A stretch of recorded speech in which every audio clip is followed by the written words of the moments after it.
I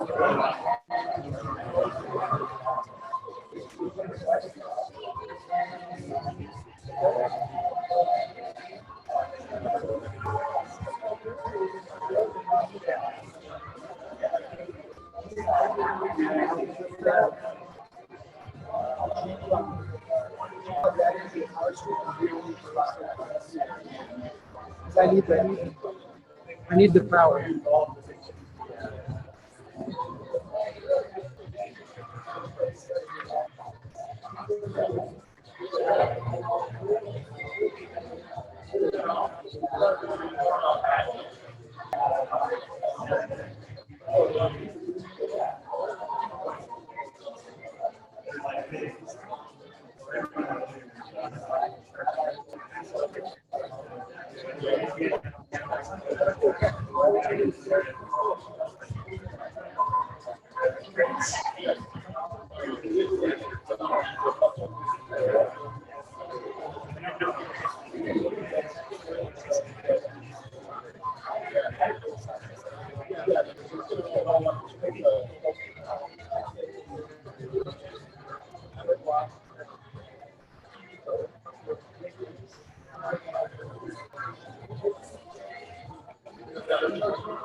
So is there any way we can show this? Just use the light. Oh, you're doing this side. And that one.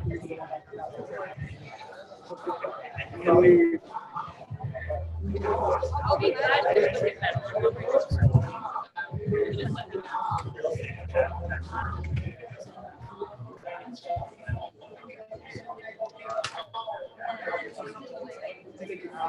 Oh, yes. Yeah.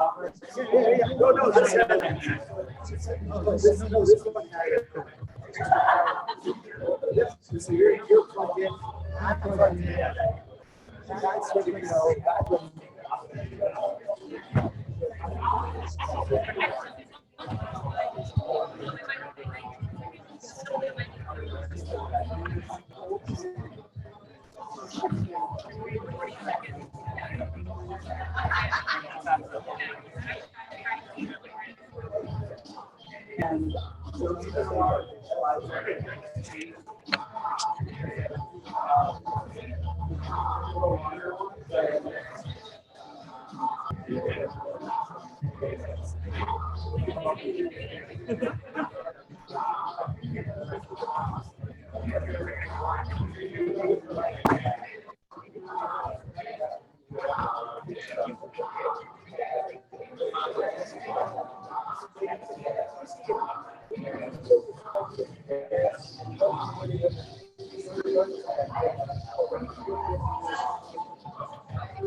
I know. Sweet shot.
So, hey,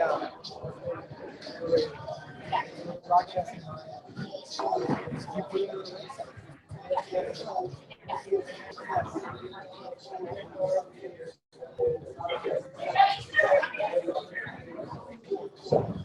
Oh, really? Oh, awesome. I don't have this. No, what is this? I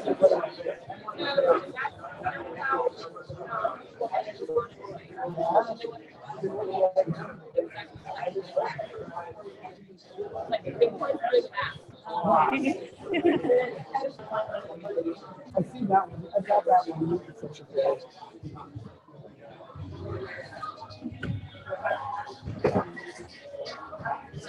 Will I be here? You can be there, right there, or you can take that mic and step back a couple spaces. But yeah, right there is fine. Okay.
I want to move.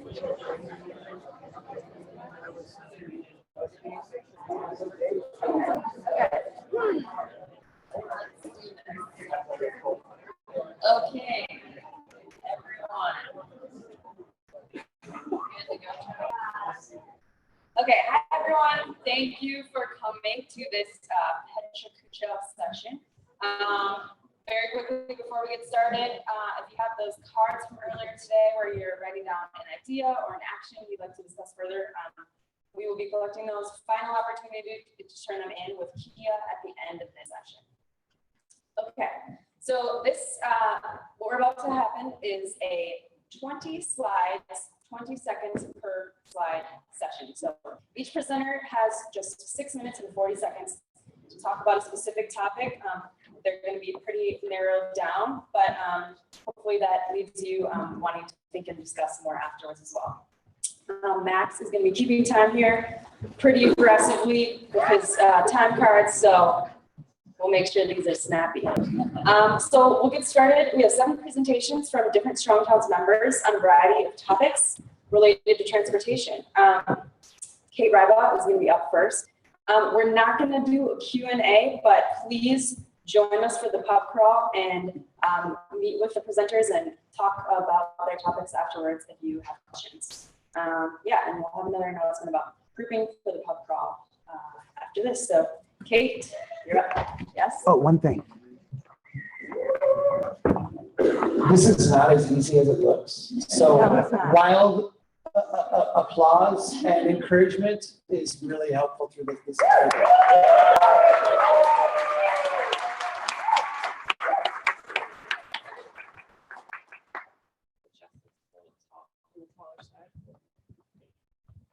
How's everybody doing? Good. Welcome. All right.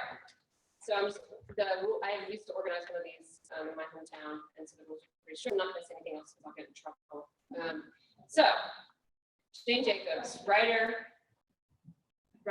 feminist, activist, self-taught planner. I would argue the original Strong Towns member, right? I'm going to interrupt you, help you get extra time. If you stand there, those of us on this side of the room can't see your slide. All right. Uh-oh. I get extra time. What do we let's see. do about that? I could go back here. Is that good? Sorry. No, that's totally fine. And And by the way, got some community input. That's good. yeah. But Sweet. totally on board so far too, Okay. with the Jane Great. Jacobs thing. All right, Jane Jacobs, writer, feminist, activist, and self-taught planner. I would argue the original Strong Towns member. Her work inspired my journey from planning student to municipal employee to elected official. And so tonight I want to talk cities, politics, and how you can make your town stronger at the local level. With Jane in mind, I moved from city life in Philadelphia to be a municipal planner in my small southern hometown. Things were pretty different there, and it wasn't just the grocery shopping experience, which is what you see here, Philadelphia at the top, my hometown at the bottom. But as a city employee, I was hell-bent on making my little hometown into Philadelphia with murals, outdoor events, and new bike lanes. Early lessons I learned. I realized that some of my fellow city employees literally would not do their jobs, which was mystifying to me because I came from a consulting background. I learned to deflect the phrase, honey, that's never going to work around here. And then also started to understand that municipal culture doesn't always reward innovation and that cities aren't run like businesses. And while there were setbacks, I forged ahead and became an advocate and producer of events and things that I was passionate about, both in and outside of my city job. Things like getting grown men to ride down Main Street on big wheels to show the need for a road diet.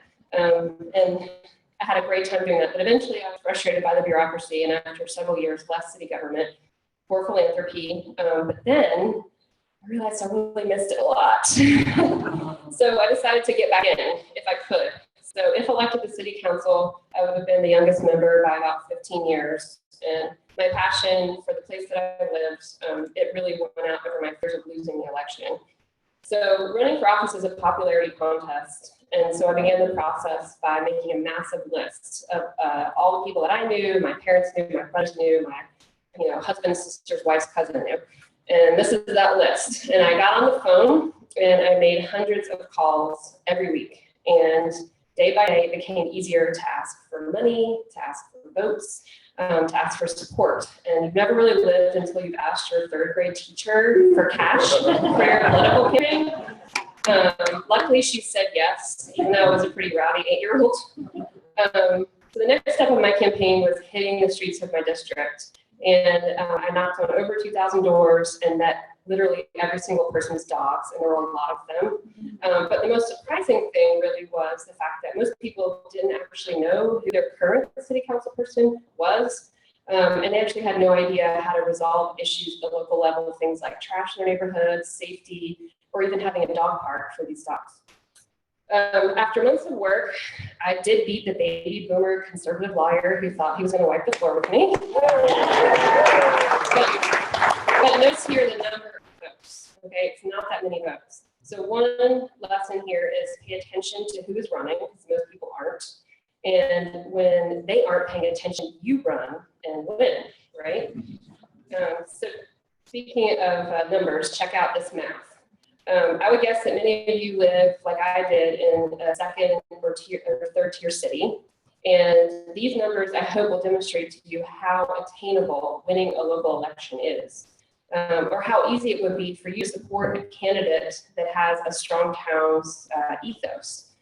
These aren't Senate races. These are small town elections, but they have long-term effects, and whether it be benefit or not.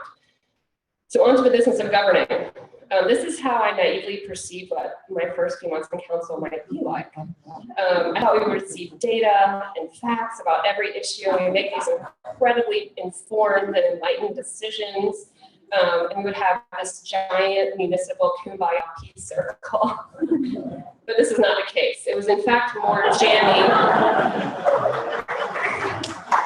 It was more jammy than chummy, I'd say. I quickly realized that you can't expect people to do what makes sense. Reason does not matter in politics. Did I mention I was naive? I really learned that emotion wins every time over data, especially depending on how the data is presented. I even witnessed some of my fellow council members hiding the truth to get their desired outcome. Another part of being a local elected is what I like to call civic therapy. For example, trying to convince a homeowner that putting a sidewalk next to her house will actually protect school children walking to school rather than bringing sketchy people, those kinds of people that will walk on her sidewalk. There's a quote here, some people hate speed humps. Some people say their children are going to die without speed humps. I found the best thing was just to listen. But the other, oops, not that one. Can I go back? Okay. You can change local government one race at a time. Over the course of 3 years, I recruited these two folks who are some of my best friends who are my age to run against the Councilman Jam council members and win. Other friends ran and won seats on the Public Works Commission when we realized that the water system was very pro-county growth and very anti-downtown. So it's up to you. You can really, again, change local elections one race at a time. But even with a cohesive, focused council in place, there's not some magic to local governing and how decisions are made. A council is a group of citizen governors, and oftentimes they are not well versed at all in planning, in municipal finance, or even in Robert's rules, which is where you all come in. Sorry, trigger happy, ironic. We want a lot of things in this country, but we avoid the numbers because we really don't want to hear them. And eventually the day of reckoning will come. People say, I pay my taxes, I deserve to have X, Y, or Z. But the true cost of public policy isn't really being considered in the day-to-day decisions of local city councils. And that became apparent to me when I started working with Urban 3 last year. Looking back and considering my experience on council, I wish I had done the math like this. But not just the math, also the storytelling component. I wish I'd had the information about the value of development when we were making long-term financial decisions in our community. For example, like annexing older neighborhoods on the periphery because we were going to increase the tax base. This is an image of Urban 3's work on costs versus revenues for Lafayette, Louisiana. My city council undertook forced annexations of 1960s neighborhoods while I was there, thinking it was a financial win. My coworker Josh calls it candy with razor blades. Soon after annexation, the roads would need fixing, right? And that cost and the others associated with the annexation simply can't be covered by the property taxes alone. Cities are finite boundaries of land, except when you do dumb annexations. And so ultimately, this is me and my fellow city council members. We're the governing board of a $3.5 million real estate investment corporation called City. And that kind of responsibility needs the voices of strong towns members involved, whether it's from the days up there or it's advocates in the community.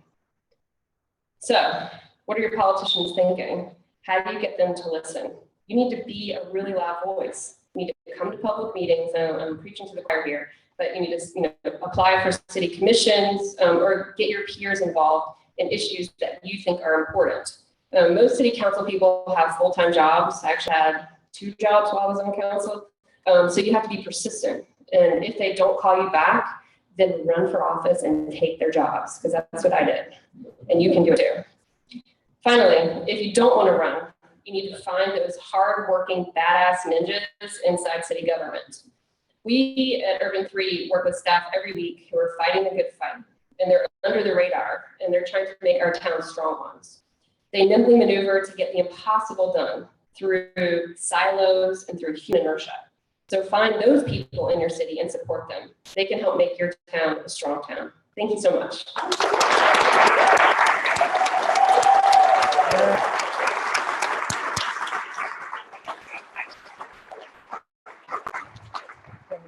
Okay, next up, Mike Christenson.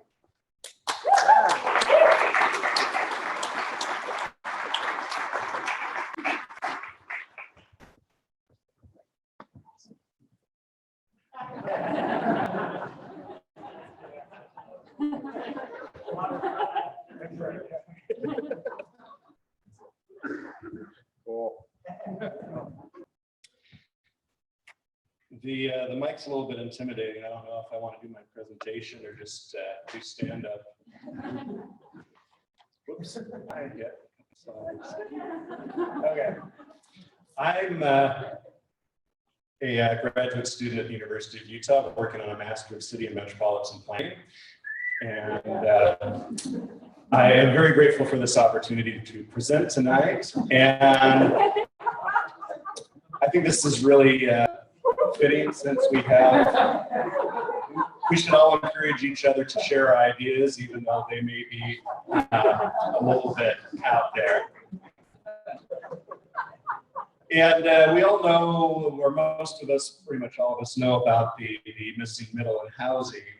And I am here to talk about the missing middle in transportation, which so far I'm the only one I know of who's used that term, but my slides are set to advance automatically. So on one end of the spectrum, we've got local transit, and on the other end, we've got jumbo jets that crisscross across the country. But unfortunately, we don't have a lot in the middle, and then usually it's cars that end up trying to fill that void in the center. And it would be great if we had a national high-speed rail system that was connecting all of our cities. But that's actually a really expensive investment. And there are a lot of political and cultural obstacles to being able to implement that. And although we do have a system that does cover much of the country, Amtrak does provide service to over 500 cities across the US. And I'm here to kind of make a case that this is one option that strong towns could use to help fill that void. And there's a very important thing about Amtrak, because as the national railroads used to have the obligation to run passenger service, but as we subsidize other modes, they couldn't be profitable anymore. So Amtrak was created to remove that barrier, and because of that, they have to provide reasonable access to freight rail, or to run trains on freight lines. And Amtrak has 3 lines of service: the Northeast corridor between Boston and Washington, the long distance routes that crisscross the country, and state-sponsored routes where states actually pay Amtrak to provide rail service. And that's the main thing that I want to present here. And on this map, we have the Amtrak system with the long distance routes in blue, and in gold over on the East Coast is the Northeast corridor, and the red lines are the state-sponsored routes. And currently there are 18 states that pay Amtrak to run service for them. And they range anywhere from 1 round trip a day to 16 round trips a day. And it's been a really good, Amtrak has gained a lot of ridership recently through the long distance routes. And I'm from Utah, and the professional project for my degree, my professional project has been researching the feasibility of state-sponsored Amtrak service in Utah, because we have a big metropolitan area around Salt Lake City, but we don't have anything running out to some of our more emerging areas that are growing significantly. And in my research, I found that the distances and the populations are not that much different than some of the routes coming out of Chicago. So far, it looks very feasible. And since I'm here in Oklahoma, I should give a shout out to the Heartland Flyer, which travels travels from Oklahoma City to Fort Worth and back every day, and is a collaboration of Texas and Oklahoma. And there's the schedule that leaves Oklahoma City in the morning and gets to Fort Worth just after noon, and then in the evening it goes back to Oklahoma City. And there are proposals that I've seen out there that are being worked on to further extend service so that you can go from Oklahoma City to Tulsa, which is just over 100 miles. And there's even further proposal that would take it from Tulsa through Joplin up to Kansas City and give you an even further connection. And the reason why I think that this is great and it fits in with the Strong Towns way of thinking is because it makes use of existing infrastructure. It can be incrementally implemented and expanded, and it encourages good urbanism. And what I mean by encouraging good urbanism is that it connects, it's like a road, it connects profitable, productive places. It also, in a way, is like the street because the train itself is a good urbanism public space that is mobile, that travels between the locations. And I also am an avid Amtrak rider, and next month I'm actually going to be taking a 31-night, 11,453 mile trip around the country, where I'll actually be going to Washington, D.C. for a conference and also up to Seattle for CNU. And so if you have any questions, you can contact me there. I'm also on Twitter, and or talk to me afterwards.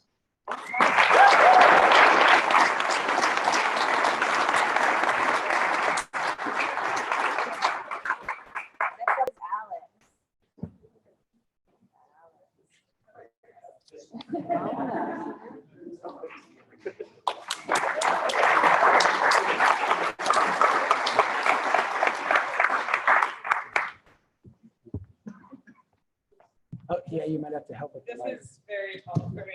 So I don't have enough hands for this. I'm supposed to read off my Here. phone. Thank you. Okay. Part of being in a band. Okay, so this is like a me-sized microphone. These make me really nervous, so I'm gonna read off my phone and be super awkward. So my name is Alex Vaca. I'm the general manager of Cleveland, Ohio's bike sharing system. How many of your cities have bike share? Cool. Okay. So ours is called UH Bikes, bikes, because it's a public-private partnership with university hospitals, the medical system. They own our naming rights, and our operations contracts with Cuyahoga County. I work for CycleHop, the for-profit operator, and we use social bicycles, software, and equipment. This is one of our bikes, and me. So Cleveland is a beautiful city that's mostly flat. You should all come visit. I'll give you a tour. Our winters can be unpleasant, but more often they're inconsistent. Kia knows this. She's from Cleveland Heights. And climate change is totally real, so they keep getting warmer. Like many hollowed out Rust Belt cities, sprawl has left us with these pockets of neighborhoods. They're too far to walk between, and they're badly connected by infrequent transit. So we really, I'm ahead of myself. We really should be an undisputed city for biking. It's an insanely easy way to get around. But these are the best examples that we've got of protected infrastructure. You'll notice that the curb is buffered, not the bike lane. Just soak that in. That's Cleveland. So Cleveland, not great. Our most years are pretty miserable. This is a slide that Gil Peñalosa, the famous Colombian sustainability guy, he spoke at our sustainability summit and he put this slide up. I love this slide. The contents don't really matter. What it's telling you is that everyone drives. But the summation, Cleveland, not great. Like, no, we're not great. Cleveland's not great. And that's because of sad urban renewal. You're all at a Strong Towns conference. You know this story. Urban renewal and white flight destroyed Cleveland. Strain of conservatism in the 70s and 80s did not favor cities. And since then, our local leaders have embraced mega projects as silver bullets. As you all know, this doesn't work. Where am I? Okay, so Cleveland is not blessed with a mayor with urban necessities. We don't have a citywide transportation plan. We don't have a Department of Transportation. Our engineers are in public works. Pittsburgh, Buffalo, Indianapolis are doing really cool things like adding parking minimums, building the cultural trail. We don't have the plans. They don't exist. We're not doing cool stuff. And yet, improbably, we have a bike share system. This photo is from our launch party last September. UH Bikes is the result of a ton of hard work from Bike Cleveland, our bike advocacy group. They are angels. I want to shout out to them. We have funding through federal funding through our MPO, and all 21 stations and 250 bikes are within Cleveland. Here is some of our data compared to Atlanta, which is a system that my company also runs. We're neck and neck right now. Atlanta's about to start kicking our ass. They have a huge corporate partnership, a tremendous amount of support from their city, which is a bike star, and they're going to expand their system to 500 bikes. Is anyone here from Atlanta? All right, never mind. So I won't trash talk you, or maybe I will, I don't know. So I like to treasure these last few moments with comparable data from Atlanta. You know, in Cleveland, we have none of those elements. This is my system. Those bike share stations on the right are 5 miles from the ones on the left, which are 2 miles from the ones on the further left. So, you know, we have some stuff going on. We can sell some title sponsorships, but selling ads in the public realm does not make a great bike share system. The kinds of things that make bike share really, really popular, like slowing down car traffic and expanding the system and filling it in, are the things that our city shuts its eyes to. So what is the point of this total bummer presentation that I'm giving you? I'm not just venting about this, although I love venting about this. I want to caution you for cities that have bike share or are considering bike share, that all of the good stuff that comes from that won't come if your city isn't willing to create the conditions for it and with it. So I think a lot of people and a lot of cities see systems like DC and New York or Austin and Boulder, places that are a bit ahead of the curve with people-friendly design, and think that bike share is this kind of silver bullet to creating a cool and walkable, accessible city. And I'm a huge believer in what bikes can do for small to mid-sized cities. I live in a small to mid-sized city, but this is what Cleveland mostly looks like. So, you know, let my system be this cautionary tale that bike share is not this cure for places that are unfriendly to pedestrians. And it's not a magic pill for cities that don't want to do this really, really difficult work of designing for people instead of cars. But I do live in Cleveland, and I want to make the system as good as I can. That is my job. I like my job. And if no one has given me a pile of cash, I still have to expand my system in ways that may or may not work, I guess. I wish somebody here or anywhere would tell me how to make this sustainable and resilient, you know, to get more people who look like that on bikes in more places more often in Cleveland. But no one has. So I'm going to tell you, I guess, what I wish some people in Cleveland would do. So if you're a citizen, you know, never stop asking for this stuff. I think that's a big message that we've all learned here. You know, never stop asking for people-centered design. Ask for more of it. Never shut up. Keep showing us meetings. Call your council people and tell your friends that they should give as much shit as you do. We can't be loud enough. You know, if you're a city, please realize that there's no silver bullets. We talked a lot about boondoggles today, but on a smaller scale, acting like individual projects will solve systemic problems is going to lead to disappointment. A single system is not going to result in what you want. If you're an advocate, take an interdisciplinary, intersectional approach. Bike advocacy is as much pedestrian advocacy as it is trans advocacy, as it is street redesign advocacy. Saying no new highways also means talking about investing in public transit, investing in walkable places. If you're a traffic engineer, if you're here, you're already like so far ahead of everybody. But you know, listen to what people are saying and look for those insights in different places. And overall, realize that public infrastructure needs public money to succeed, or at the very least, public support. Will this work? I don't know. Hopefully you'll have me back next year, and I'll be able to share some lessons with you. Thank you so much, and feel free to find me with any questions.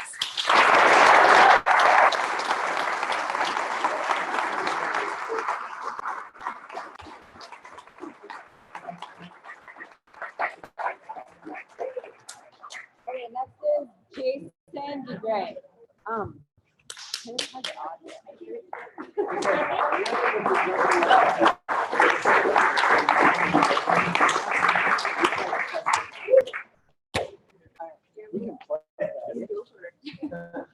So my name is Jason DeGray. I'm the guy who brought a half gigabyte PowerPoint presentation for 40 seconds. See how this is going to work out. So I'm here tonight to talk to you about engineering ethics. And I want to do so by telling you a deeply personal story about myself. What you need to know about this story is I am an engineer, transportation engineer. I'm a licensed PE. I'm also a PTOE, which is a professional traffic operations engineer, which means when we talk about this black box I heard today, I know where the bodies are buried. I'm also, very deeply troubled by the way we, predominantly implement our trade. Having said that, I'm a staunch defender of the term engineer. And I am so because I'm from Springfield, Massachusetts. In Springfield, Massachusetts, besides being the birthplace of the greatest sport ever crafted, is a community that's based on engineering, manufacturing, trade, strong towns, strong community. Also my DNA. My grandfather is the son of a German immigrant who spent his career as an engineer in Springfield. I come from a long lineage of engineers. My grandfather left this earth not less than 2 weeks ago. So this is a deeply personal story for me. I also got to get in a shameless plug. I work for Tool Design Group as the New England Regional Engineering Director. Tool Design Group is a leader in sustainable and active transportation nationwide. We've done work here locally in Tulsa by being the authors of the Bicycle Pedestrian Master Plan, which prioritized improvements for 11 communities in the region. With that out of the way, I want to talk to you about the events of December 2nd, 2014. In addition to being a transportation engineer, I'm also dutifully involved in the Institute of Transportation Engineers. I'm the chair of their advocacy committee nationally, and I'm trying with all my might to bring this organization into the future. And I'm doing so. I'm doing so by trying to bring relevant voices to confront the profession, to challenge them to find a way into the future. So when I saw Chuck do his first curbside chat, I said, my God, this is perfect. I got to bring Chuck down to a room full of engineers and challenge him. So I said, Chuck, would you have to come down to Rhode Island for our annual meeting and challenge a room full of engineers? And Chuck said, sure, Jay, I'll do that. In fact, I have to be in Springfield, Mass the next day to do a curbside chat. Perfect. Chuck will get you from point A to point B. I'll even bring my mother to the curbside chat because this is so important. So we do that. Went off great. Chuck killed it like Chuck always does. I feel good because I challenged a room full of engineers, and I feel like I paid some homage to my forefathers in the city of Springfield. I went to bed that night feeling pretty happy about myself. Well, that night, unbeknownst to any of us, tragedy strikes. A 7-year-old girl is killed crossing the street just blocks from where Chuck happens to be staying that night. From those of you who are really familiar with Strong Towns, you might be familiar with this story. The incident occurred on a 4-lane high-speed roadway. Woman was drunk. Before any of us had a real opportunity to digest this information, the next day, Chuck issues this: just another pedestrian killed, a blistering indictment of the engineering profession. And the salient point that comes out of it is, this one's on you, engineering profession. I can't read this. No, John, why don't you read it? Society is done tolerating this level of indifference, incompetence, and incoherence. What are you going to do? So I want you to pause there for a second. This is a salient point against the profession, and I'm trying to move into the future in my home community, at an event that I literally transported Chuck to. If that indictment is not directed at me, I don't know who it is. No, it was. And I don't mean that person. I know it was directed at me, but this is, it couldn't resonate with anyone more than me. I'm going to go over my time at this point. So, I have to respond. But before I want to get into response, we have to focus on this incident just a little bit so we can get some points. I want everyone to focus on this building. This is the Springfield Central Library. It is part of a larger complex of museums that goes to the heritage of this wonderful city that I'm a part of. My grandparents got married in the church next door. That complex is comprised of the Springfield Science Museum, museums for Smith & Wesson, Indian Motorcycle, and Dr. Seuss. It is the heritage of the city. And I want you to look at this and see these bushes, something off of these bushes. I'm not quite sure what it is. And God bless Google, because now you can basically go back in time and check it out. So I don't know if these bushes have not been watered. You're basically stepping back from 2016 to 2007. And lo and behold, when we get to 2007, what do you think we're going to find? There was a staircase down from this parking lot directly in line with that entrance to the Springfield Central Library. And this is more of a street view. So, there's that indicator species that Chuck likes to talk about. So somewhere along the way, somebody made an ethical decision to remove that crosswalk. You can't tell this story without citing Rational Urbanism, Steve Schultes, a major strong town supporter. In the video his daughter made, he quoted that, which I can't do justice to the situation the way she did. And all I could really have the time to do is pull some video that documents, the design line. What is articulated in this video is so much better than what I can do. And if anyone is interested in seeing it, I would say Google that Just Another Pedestrian Killed. The video is embedded at the end of that article. So I've seen enough. There's enough here that I say this is the quintessential case study that I can bring back to my engineering profession and challenge them. Basically bring that point that Chuck brought back internally. So I put this on the internal chat boards and I said, this is Chuck's charge. What is our response? And of course, it's the internet and you have to sift through all the stuff that comes at you. And we had our fair share of people who were just upset that Chuck hurt their feelings, or people who wanted to absolve the engineers of any responsibility by blaming the drunk or blaming the victim. And I wasn't having it. I needed something more. I needed the value out of this that I could bring back to my profession that said something more salient. And then I realized that's the optimal term, values, right? We've been talking quite a bit about it. So I got challenged by a woman in Alaska who basically said, engineers should not be entering into this arena of values. We can't be seen as active or partisan, as if the current situation isn't active and partisan. So then the point being, we as engineers can only be the, implementers of prevailing public sentiment, which I also reject. And I can see that as an individual, I can't project my values anymore onto somebody else than their own values. But to say that we have nothing to say as the transportation professionals also doesn't ring true. It's akin to being the draftsman instead of being the engineer. So I pushed back on this and I realized that it's not so much that I project my values, is that we're not measuring the impacts of those value-based investments over time. That's why we're all here, right, as Strong Towns members. So I wrote this article and I'm very proud of it. It got posted on Strong Towns and internally it was published in the ITE Journal, which came down to the point of engineering ethics. And I realized in writing this that engineering ethics in this context is not a thing. It's not an noun. Engineering is a verb. You have to think of it as the syntax of actually outwardly projecting your values into the world. And as an engineer who is involved in transportation, if you don't realize that, then we have a fundamental problem. So in my last remaining time, I want to just talk about Vision Zero, because I think Vision Zero for the profession is huge, because what it does is it changes the operating veranda from mobility to safety.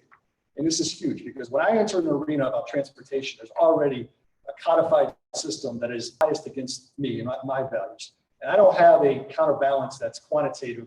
Engineers are, they abide in the numbers and they play numbers games. And once you engage, you're in that arena. So we need a system that's completely different. And I think Vision Zero holds the truth. You want to hit play on this one. So this is a location in Boston where we implement the Vision Zero program where a woman was killed in this crosswalk by the multi-threat of having one vehicle stop and another one proceed through, struck and killed her. And we were able to address this simply on the safety argument alone. There was some pushback on capacity, but it's Vision Zero. We have to think differently. And we were able to remove one of these travel lanes. And that brings us to the central point of why this is the next engineering paradigm. It allows us to mine data and look for locations that have prevailing markers of safety problems. Like we found here and actually observed. That's just from scanning the data and going out to location and observing, which is what we very much need to do. So the next time I go home to my home city of Springfield, Massachusetts, I don't have to see this 2 years after this tragedy occurs. Thank you.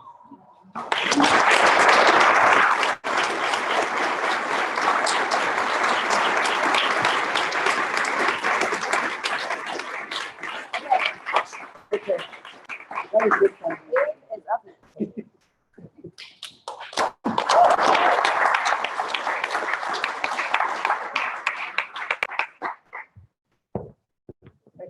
have to follow, I have to say.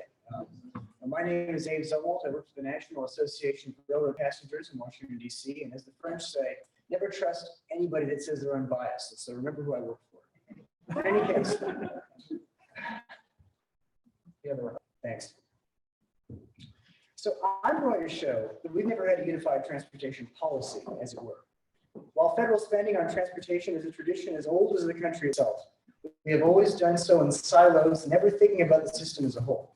This, compounded by shockingly dissonant free market rhetoric, has distorted public understanding of how transportation is financed, leading to some very unfortunate outcomes. Let's go back here. Federal infrastructure spending is part of our culture, or at least ingrained in our history. Faced with loads of debt from the Revolutionary War and a desperate need to facilitate commerce, the first Congress and President Washington himself signed into law the Lighthouse Act of 1789, which provided federal funds for lighthouses and piers, quote, wherever they shall be found necessary. Like a mandate. In 1806, after just having acquired the state of Ohio, we had a problem. It was hard to get to. Enter federal funds for a separate project, the National Road. I myself took this shot of the Castle River Bridge, and it was built to accommodate canal boats, which never ended up showing up. Speaking of canals, George Washington pops up yet again as the chief advocate for using inland waterways. While some are financed by states, such as the area in New York, pictured here is the CNO, which was a federal charter. And in this picture is actually the Paw Tunnel. Amazing engineering went into this thing. Washington would receive, waterways would go on through the 19th century to receive formal federal support starting in 1907. And speaking of engineering, this picture, like all China on the Baltimore and Ohio Railroad, fetishized the built achievements of the first American entity of its kind, which began building itself out in the 1930s. This came with an insignificant local government backing initially as Baltimore's response to New York canals. But Congress got involved too, subsidizing its pre-Civil War telegraph system entirely. Yet another piece of separate legislation, the Land Grant Act of 1850, jump-started the private railway industry with a subsidy of about 180 million acres of land, rife with complex and very problematic consequences. This act was responsible for the 18,000-mile nucleus of our first national transport system, although the vast majority of its eventual 250,000 miles would be completed privately. It's going to be important. So this group of hipsters here may not quite fit your image of road lobbyists, but some of the first proponents for the roads were cycling associations, which I might add are potent groups to this day. They erupted in popularity after the invention of the safety bicycle, and you can see a few of them at the bottom left-hand side of that picture there, aside from the madmen with their penny farthings. And they were asking for all kinds of stuff like that. And you can see why they were so involved. Bad roads were no joke, and there were no alternatives to the then monopolistic and pretty evil railways. Automobile manufacturers recognized the need as a matter of adoption for the technology, and advocates really needed to create an environment where roads would be reliably expanded. Enter not Eisenhower, but actually Woodrow Wilson. He loved cars and planned to spend 2 hours being driven in his car each day as a tonic, a distinction he would share with Robert Moses a generation later. However, dubiously, I'll let you decide. Yeah. In 1960, he would sign the Road Tax Act to fund state roads, enacted in 1920, the first such dedicated funding that with subsequent acts would build the state road system. And of course, for something I didn't need to tell this crowd too much about, it'd be the Interstate Highway Act of 1956. But I have to mention it just as an exponential successor to the first road act in its size, scale, and continued prevalence. I mean, its prescriptive application that allowed it to transform the nation so completely, and how we've been talking about it for the last couple of days. National Airport, DC, in 1941, shiny new after President Roosevelt spent several $1 million on it. Aviation was also to benefit from legislation in the 1950s, creating the first air traffic control system, as well as support for airports that continues into the modern day. But even before that, World War II investment, I mean, this era right here, created the nexus for modern aviation technology through military spending, as well as the first network of airports. So let's step back a second. It's very ironic that the very mode most attacked by libertarian think tanks was perhaps the only free market system in the United States. Pictured here is the massive Indianapolis traction terminal, probably in about 1910, housing the high tech of the day. These machines could achieve 80 miles an hour in regular service and were efficient enough to compete with steam railroads without government support. And I should mention, there's a really fun video of one of these things in like 1905, out dragging right flag. These things are quick. Interurbans and trolley systems would grow exponentially from 1895 to 1905, and here they especially dense networks that were built across Indiana and Ohio. But they were in every state. They were financed by speculation, and for the majority, of the system was private and paid taxes. However, shoddily, some of them may have been built because you'll see that this was really no panacea. Any user of Craigslist today knows the unregulated free market is a beautiful but kind of wild thing. And as commuters aboard this New Jersey rail trolley line experience, this image should make it clear that a rationalization of this massive system, thousands of miles of infrastructure, was inevitable. And I mean, you can see it right here. What this is doing is it's a crazy bridge while it's competing with the steam railway for right-of-way. I mean, anything less, But a rationalization is very different from the near eradication, which actually occurred. So by the time the road and air policies were adopted in the 1950s, an imbalanced policy was in place. What is the glaring omission from this cartoon? At this point, railroad land grants were a century old, and railroads were being taxed on the very assets that other modes were being subsidized with.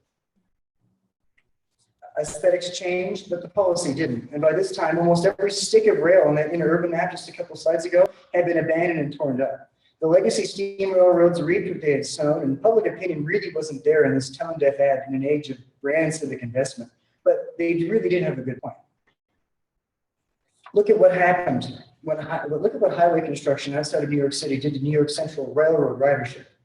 I mean, some might compare this to the railroads cannibalizing the canals a century previous, but this means our policy is only as good as 19th century railroad robber barons. We lost 100,000 miles of infrastructure thanks to some of the policies that were in place at that time. And the narrative continues to the present day. When you follow the money, it seems that as if our choices are being made for us. I mean, in this environment, it doesn't matter that, say, the very tiny black line down there, Amtrak, I mean, it doesn't really matter that they cover 80% of their cost out of the fare box. And it doesn't really matter that they run full trains, because in this environment, what other perception is there other than failure? So I crib this from an excellent Victoria Policy Institute study of transport investments and healthcare costs, because we all know transportation investment has myriad effects. And now you know that the very form of it that most strong towns sprang from in the first place was decimated thanks to a policy crime. So if we're to take anything from all of this, I would say one, federal transport money has been spent in this country since 1789, and in a country this big, will continue to be spent. Two, I would say that funding does not constitute market preference, and anybody supporting that narrative, you really ought to just cut out. It doesn't make any sense. This is that funding slide a few moments ago, just with the massive amount of federal funds, that just it distorts any possible free market outcome. And three, to change this, we need to use our mayors and local representatives to bug the feds. Local action is great and superlative, but it's just not going to be sufficient when we're competing with that kind of funding. So. Thank you very much. I appreciate that.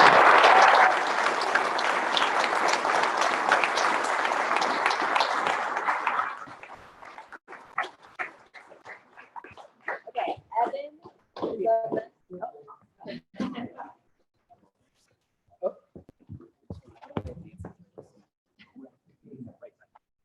Hi, everyone. Rochester, New York. I usually talk about it too much. That's good. Yes, this is great. I'm going to do a case study of Rochester that hopefully will inform and inspire you as it has me. Reinvention and Revitalization in Rust Belt, Rochester by Evan Olstein, a proud Strong Towns member. This is an iconic view of Rochester and the Genesee River. And just beyond this view, the Genesee tumbles over a 100-foot-high waterfall just a few miles from Great Lake, Ontario. And this distinctive bridge here is nicknamed the Freddie Sue Bridge after two very famous Rochesterians. Knowledge of New York State geography isn't very good. The state is a lot more than a Big Apple. Rochester is a full 360 miles upstate from New York City, and in many ways is more of a Midwestern town than an Eastern one. Rochester is actually closer to Cleveland, Detroit, Akron, and Pittsburgh than it is to New York City. This aerial here in the upper left shows Rochester in one of its 4 distinct seasons, spring. Prior to European invasion, though, this was home to the Iroquois, whose leaders met at this Council Rock here. And when the white folks showed up in what was then the western wilderness of the new nation, they started mills on the high falls. In 1825, the Erie Canal transformed Rochester into a boom town, which called itself the Young Lion of the West. From the mid-19th century to the mid-20th century, Rochester was a prosperous and polluted major American city, a powerhouse in industry and horticulture too. Trolleys, streetcars, and even a subway moved among and beneath monumental buildings. Regional and inter-city rail served the community and delightful lakefront from downtown's Union Station. Rochester is actually a small city, I believe, to ever have a subway system. Inventor, entrepreneur, and civic titan George Eastman founded Kodak in 1888. At its peak in the mid-20th century, Kodak employed over 60,000 Rochesterians. Arguably more important, Rochester was also a hub of the nation's early progressive movements, led by residents Frederick Douglass and Susan B. Anthony. After World War II, though, automobiles and suburbanization took over in Rochester too. Despite the beginning of the exodus, the city still shone pretty brightly into the 1960s, with the city's population peaking at 330,000. But Rochester shuttered its subway in 1956. In 1964, the sunken inner loop around downtown, created for quick and easy flow of vehicle traffic in and out of the city, was opened. The swath of the smoke wiped out hundreds of houses and gouged out and split up entire neighborhoods. But at the time it was built, this was considered a model transportation project. At the same time, a tangle of expanded freeway interchanges dubbed the Can of Worms, which is actually still called today, steamrolled more neighborhoods, this time in the inner-ring suburbs. By 1970, the city's population dropped below 300,000. By 1980, it had lost 55,000 more. And since then, since 1980, the city has lost another 32,000. The summer of the same year that Inner Loop opened, racial tensions in Rochester reached a boiling point after police arrested a young man outside a party. Violence engulfed the city for 3 days, with 4 deaths and hundreds of properties damaged. The flight of residents and businesses from the city picked up in both volume and speed.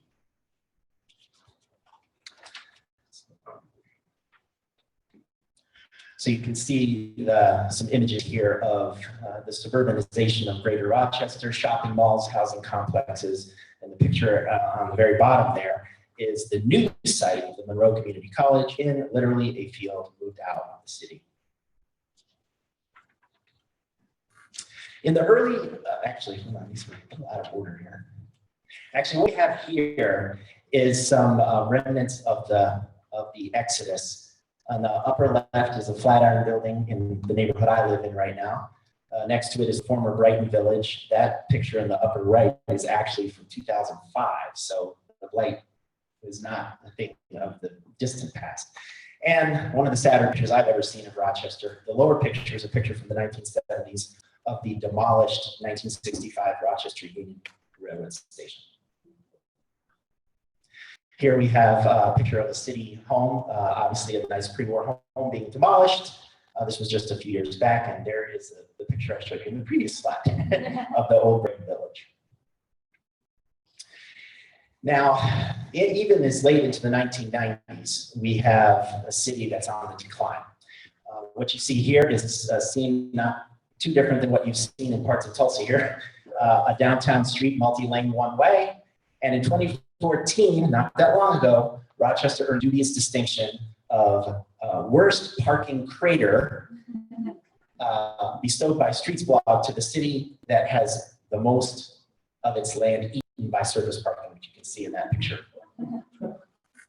But in the 1980s, a few new Rochester urban pioneers dug in some risky and heroic moves. There's a picture of that same Flatiron building renovated. It was bought in 1981 and saved from demolition by Paul Kramer, a friend of mine and my hero. This is the mixed-use building today, the Flatiron building, and a centerpiece of my neighborhood, the booming neighborhood of the arts. Some infill condo development, you can question how great design it is in the upper right there, but some pioneers established an infill housing development in the early 1980s. And Gary Stern, unfortunately, passed last year, another hero of mine. He bought, as everybody else was fleeing the city, he was going the other way, listening to everybody telling him how crazy it was to be going in that direction. He actually bought an old chiclets factory and a shoe factory that was derelict and started converting it with the village of, with the image or vision of a mixed-use village, which you see on the bottom two. On the left is the old chiclets factory, and on the right is what it looks like today, mixed-use building as part of Village Gate Square. The city's long-suffering economy started rebounding in the early 2000s. What you see at the top there is the University of Rochester, the campus and the medical center, which is now the largest employer in Rochester. So the economy has shifted towards the eds and meds from the industry to education and medicine. And in the bottom, with Kodak, of course, having lost its title as the biggest employer in Rochester, at its peak was 60,000 employees, now 4,000. So the economy has really had to reinvent itself. And Kodak is, of course, known for its innovation, had a brilliant idea to repurpose its massive city industrial park, Kodak Park, into a state-of-the-art office, in a sense, a large office park. And now it's 40 small and mostly green businesses that are now occupying the east end of this park. So it's been repurposed. So some other good things started to happen. Infill development in the upper left here is a part of the South Wedge neighborhood, and they wedged a building right in between two older buildings on a vacant lot. The downtown tower, formerly a bank, is being converted entirely to residential development, and with a dog park on the roof, which I think is pretty cool. And on the lower left is Brooks Landing, which is a hotel and convention center on the Genesee River. And on the bottom right is College Town, which is a new urbanist, brand new development trying to create the University of Rochester, actually give it a district that it never really had. So there's some good things afoot here. And this perhaps is really a beautiful image of what's become of downtown Rochester. On the left there, that handsome building is called Cornhill Landing, which was nothing but a vacant lot for probably 50 plus years. And there you see the Freddie Sue Bridge, which is for Frederick Douglass and Susan B. Anthony, our heroes. And in the back of that purplish building is actually the Bausch & Lomb International Headquarters. In 1997, when people were still fleeing the city, they decided to invest in the downtown and build their world headquarters in downtown Rochester. Now, my neighborhood of the arts, which is named because it has a high concentration of arts and cultural amenities in the city, has been converted around the idea of the pedestrian, making it for people on foot, not in cars. It's an award-winning, pedestrian-friendly redesign of the neighborhood, traffic reduced from 4 to 2 lanes. The best compliment I ever heard about this was a 3-year-old that said, "I love this neighborhood because I can walk side by side, hand in hand with my mom." We've got some bike infrastructure in the works, very, very exciting, bike boulevards, bike lanes. We have a bike share program coming. The bike revolution has definitely begun. But this is the moment I've been waiting for to tell you about. That inner loop that I told you that really was a planning mistake of epic proportions, a section of it has actually been filled in and brought up to grade. New York Times covered this story, taking out a highway that hemmed Rochester in. You can see the fill there on its way. And there's already developers that have plans to build on this reclaimed at-grade land. It's the Union Street, which was nothing but the moat and the frontage roads, has been restored into a real urban boulevard. There's a 2-lane bike track that's coming along with it. This to me is a signal that we really have made the complete U-turn. Pardon the automobile metaphor. And these are just some of the designs for the new reclaimed land, the new Union Street on the land that was the sunken moat called the Inner Loop. And what I'd like to say is that I think we finally can say that the progressive urban planning that we're doing is truly now in the spirit of our 2 great progressives, Freddie and Sue.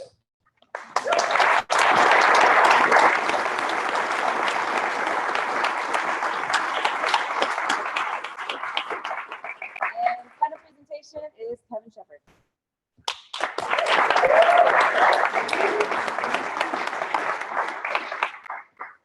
So before I get started, who here went to the national gathering in Minneapolis 2 years ago? Okay, so who of you guys went to the Pecha Kucha that night? Who of you guys remember a couple that had a young baby in the back? Remember Jim Cooman? So we have the Erfords over there doing the same thing. It's kind of cool. So my name's Kevin Shephard. I'm a co-founder, principal of Unity, and we're going to talk about how Strong Towns has inspired our firm. 10 years ago, my partner and I were engineers, and we had a whole, in Texas, we spent a whole lot of our time having conversations like those there on the left. If you haven't seen that YouTube video, go listen to it. Or designing big, bad, huge, gajillion-dollar infrastructure projects like those on the right. Then 2008 hit, right? Recession came, tech thought all the DOTs shut down a little bit after that. The city shut down a little bit after that. All the consultants start to lay off folks. Not a good time to be a consultant. Right after that, here comes the stimulus program. Woo! We're gonna pump a whole bunch of money right back into the system. Hiring fires back up. All the big jobs fire back up. Everything's good again. 2010, I was lucky enough to get offered an opportunity with my old firm to become national director of our community planning urban design program, 8,000 person architecture engineering firm. Got to travel all over the country, other countries too, and from a civil engineering background into the world of community planning, landscape architects, economists. It was my first CMU Congress in Atlanta that I went to. Mind was blown. I'm just traveling around, I'm seeing these good places, and I'm like, how come some of these places, even through the recession, even with the stimulus program, are just absolutely kicking ass? They don't need federal money. They weren't hurt in the recession. What's making these places great? And then I would fly back to North Texas. And I'm like, why the heck are we building so much of this? So I had a lot of questions in my mind. I'm like, why are we doing this? Why are we doing this as engineers? And then Google introduced me to this other. And I started reading his stuff, and I'm like, oh my goodness, he's speaking my language. Civil engineer into the planning world, we're drinking the finance Kool-Aid. I got to do more. And I started reading more and reading more, traveling around, coming back, going to places, coming back to Texas. And I'm like, we got to do something different. So in 2011, Kristen and I'll see her in here. There she is back there. We said, screw it. We're going to leave our old firm. We're going to start a new thing. Try to bring a new kind of engineering and planning to Texas. We get asked a lot of questions about how we came up with our name. And so I'm just going to go there for a sec. We knew we did not want to be ABC engineering or ABC planning. We wanted to be something different. So we started thinking about what inspires us. What are the things we want to do? You'll see a lot of strong towns there. Fiscally productive development, economic gardening, incremental growth, green infrastructural natural systems. We do a lot of that work. That's not a big strong towns thing yet, but we're going to get them there. That turned into green stuff. That turned into the Verde part. Then we started thinking about where and how we work. Local communities, bottom-up efforts. That turned into community. And over a lot of beers, several happy hours, we said, you know what if we take the Verde, what if we take the community, and we mash them up and it became Verdinity. The engineering community still looks at us and like, what is this? The landscape architects and the planners, they get it in a few seconds. Shocker there, right? So I think we succeeded and we didn't want to be ABC engineering. A few months back, Chuck did a podcast with this guy, Thomas Fisher. Nobody that I've heard has articulated our business model better than that dude. Natural systems are the most efficient infrastructure we have. And we have to get back to using nature, using natural systems. You don't have to read all the books on there. Go listen to the podcast and it'll cover it. But work with your natural systems first, build your built systems around it, and you will have the most efficient infrastructure system you can have. You'll have quality places, productive places. That's what we're all about, is balancing the built and the natural systems. This is our website today. We get asked a lot about who we are, what do we do? Are we planners? Are we engineers? Are we finance consultants? Are we developers? We're all of the above. Every project that we do, we're bringing perspectives together. We're matching up planning. We're matching it up with engineering. We're bringing the finance in. Another way that Strong Towns has really influenced our company is our core values. Those two in green are obviously two that have to do with Strong Towns. But we don't just want to educate, but we want it to be influential education. We want to drive the conversation forward. Everything that we do, we're failing forward. Encouraging everybody to try new things, try new ideas, push new things. And that top one probably should be green too. We are straight shooters. We don't bullshit people. We tell people exactly how it is. The first couple of years, that made it really, really, really hard for us. We're like, they wanted us to be like all of the other engineers. Made it really hard to find the kind of work that we wanted to do. But today that's turned into a differentiator for us. We're known for a new kind of engineering and approach. First couple of years into our business, I was running around trying to talk about the strong town stuff, and Chuck's mentioned this. I was perceived in North Texas the same way that Chuck got perceived in Brainerd. They're like, why are you saying this? So we finally caved. We brought Chuck to town in 2014. We ran around to a couple of different cities. And as you can see there from the right, Chuck decided to bring his Minneapolis weather with him to North Texas. I remember I picked him up at the airport. It was like, I don't know, 28 degrees outside, and he shows up in shorts. Like, this is awesome.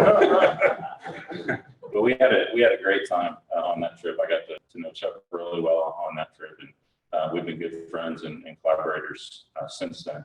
But those chats changed the game in North Texas, not just for the cities that we did them in, but for the whole region. Come on. I talked about bringing perspectives together. Every project that we do, whether it's a design project, a planning project, even just an educational speech or something that we're doing, we're always trying to match things up. We do a lot of work with kids, elementary schools, middle schools, high schools. We speak a lot at the universities in Dallas. We take people out, that top middle one, we take people out and talk to them about box culverts in their neighborhood and explain how drainage works. You'd be amazed when you actually take somebody out and show them that in their neighborhood. They get it. The bottom two are indicative of a lot of the work that we do with the planning. We try to break our engagement down to small groups. We walk the neighborhoods with them. We get them in small sessions where you can actually have those conversations about strategies and alternatives and those things, and avoid the big, huge meeting where everybody can gang up. It's more productive for us. It also saves us from having to take all the bullets. It's a little easier. This is by far the most influential chart graph that we use in what we do. North Texas, we are the stroke capital of the planet. 90% of what we have is 6-lane divided strokes. It's just terrible. So trying to have that conversation about pushing things between what's a road, what's a street. This is a go-to everywhere we go. It's been extremely influential for us. The niche that has really set us apart is comp planning. How do you take strong town stuff and apply it to comp plans? We start with the fiscal analysis, asking people, what are you willing and able to pay for? We don't do the great visioning pretty pictures. What do you want to be when you grow up? It's what are you willing and able to pay for? And it changes the game completely. Then we get into place types and flexible land uses that gets you more resiliency. And then implementation, it's all about bottom up. It's all about working at the neighborhood level up. Last thing I'm going to talk about is one project that kind of summarizes what we do. This came out of a comp plan that we did for the neighborhood just the east of the Fate guys that some of you guys heard from earlier. I'm going to skip ahead one. We did the land use stuff. All that red is stuff that doesn't pay for itself. But at the top, you see a city park. There at the bottom, you see their main street downtown. Wood Street is a corridor that runs north-south right between the two. As we're doing the comp plan, we hear that Wood Street's up to be reconstructed. And the engineer that they've hired is going to go back with the city standard residential street, 31-foot wide residential street in this the oldest neighborhood in the city, traditional grid stuff. We're like, no, you can't do that. Oh, by the way, the citizens are saying we want a walkable connection between the park and the downtown. So we say you really need to go with an arrow section, get that trail in there. The engineer comes back and says, oh, the residents don't want that. We said, well, let's go ask them. So we did. We met him out there at the one end of the street. It's about an hour and a half walk. We walked up the street, walked back down the street. And by the time we were done, we had him talking about these two. One was a narrower street with sidewalks on both sides, your typical older traditional street. The other one was an even narrower street with the street pushed to the right and an 8-foot shared use path on the left. Which one do you think they picked? Right. Yep. That goes back to the engineer. They say, we can't design that. We're not going to do it. So guess who ended up signing and sealing the typical section sheet?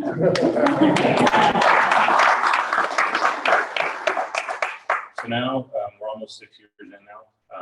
You don't have to read this. That's a quote from Mr. Kovacs in the back. But we have a lot of cities now that know us for this kind of work, for innovative stuff. And we owe it a lot to these guys.